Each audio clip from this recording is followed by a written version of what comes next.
नमस्कार दोस्तों, आपका हमारे चैनल आस्था प्रचार पर हार्दिक स्वागत है। आज दोस्तों हम आपको इंदिरा एकादशी की कथा सुनाने जा रहे हैं। ओम भगवते वासुदेवाय। चलो शुरू करते हैं एकादशी की कथा। दोस्तों, धर्मराज युधिष्ठिर कहने लगे कि हे भगवान, आश्विन कृष्ण एकादशी का क्या नाम है, इसकी विधि तथा फल क्या है, सो कृपा करके कहिए। भगवान श्री कृष्ण कहने लगे कि इस एकादशी का नाम इंदिरा एकादशी है। यह एकादशी पापों को नष्ट करने वाली तथा पितरों को अधोगति से मुक्ति देने वाली होती है। हे राजन, ध्यानपूर्वक इसकी कथा सुनो। इसके सुनने मात्र से ही इच्छा अनुसार यज्ञ का फल मिलता है।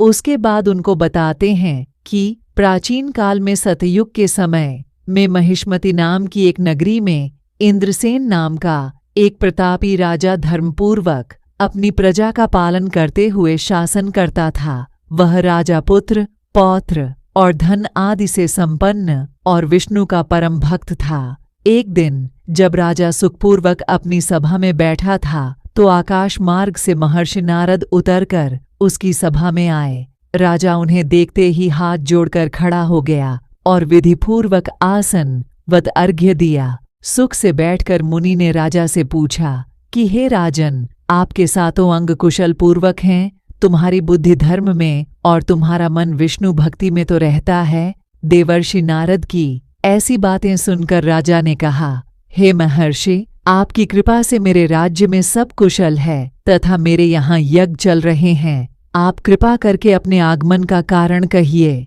तब आर्षि कहने लगे कि हे राजन, आप आश्चर्य देने वाले मेरे वचनों को सुनो। मैं एक समय ब्रह्मलोक से यमलोक को गया तो वहां श्रद्धापूर्वक यमराज से पूजित होकर मैंने धर्मशील और सत्यवान धर्मराज की प्रशंसा की। उसी यमराज की सभा में महान ज्ञानी और धर्मात्मा तुम्हारे पिता को एकादशी का व्रत भंग होने के कारण देखा।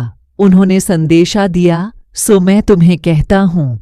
उन्होंने कहा कि पूर्व जन्म में कोई विघ्न हो जाने के कारण मैं यमराज के निकट रह रहा हूँ। सो हे पुत्र, यदि तुम आश्विन कृष्ण इंदिरा एकादशी का व्रत मेरे निमित्त करो तो मुझे स्वर्ग की प्राप्ति हो सकती है।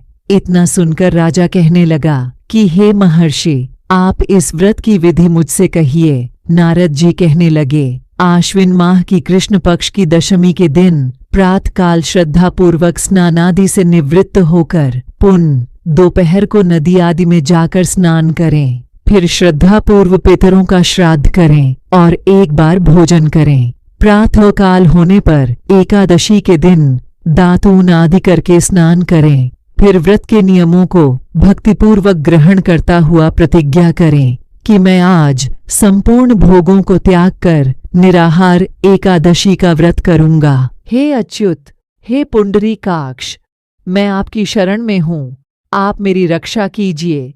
इस प्रकार नियम पूर्वक शालिग्राम की मूर्ति के आगे विधिपूर्वक श्राद्ध करके योग्य ब्राह्मणों को फलाहार का भोजन करवाएं और दक्षिणा दें। पितरों के श्राद्ध से जो बच जाए उसको गौ माता को दें तथा धूप, दीप, गंध, पुष्प, नैवेद्य आदि सब सामग्री से आशिकेश भगवान का पूजन करें। रात में भगवान के निकट जागरण करें। इसके पश्चात द्वादशी के दिन प्रातःकाल होने पर भगवान का पूजन करके ब्राह्मणों को भोजन करवाए। भाई बंधुओं, स्त्री और पुत्र सहित आप भी मौन होकर भोजन करें। नारद जी कहने लगे कि हे राजन, इस विधि से यदि तुम आलस्य रहित होकर इस एकादशी का व्रत करोगे तो तुम्हारे पिता अवश्य ही स्वर्गलोक को जाएंगे। इतना कहकर नारद जी अंतर्ध्यान हो गए। नारद जी के कथा अनुसार राजा द्वारा अपने दरबारियों तथा दासों सहित व्रत करने से आकाश से पुष्प वर्षा हुई और उस राजा का पिता गरुड़ पर चढ़कर विष्णुलोक को गया। राजा इंद्रसेन भी एकादशी के व्रत के प्रभाव से निष्कंटक राज्य करके अंत में अपने पुत्र को सिंहासन पर बैठाकर स्वर्गलोक को गया। हे युधिष्ठिर, यह इंदिरा एकादशी के व्रत का महात्म्य मैंने तुमसे कहा। इसके पढ़ने और सुनने से मनुष्य सब पापों से छूट जाते हैं और सब प्रकार के भोगों को भोग कर बैकुंठ को प्राप्त होते हैं। दोस्तों, एकादशी की कथा यही समापन होती है। ऐसे ही सभी धार्मिक जानकारियों के लिए आपके अपने चैनल को सब्सक्राइब करें। ओम भगवते वासुदेवाय। आपका दिन शुभ हो दोस्तों।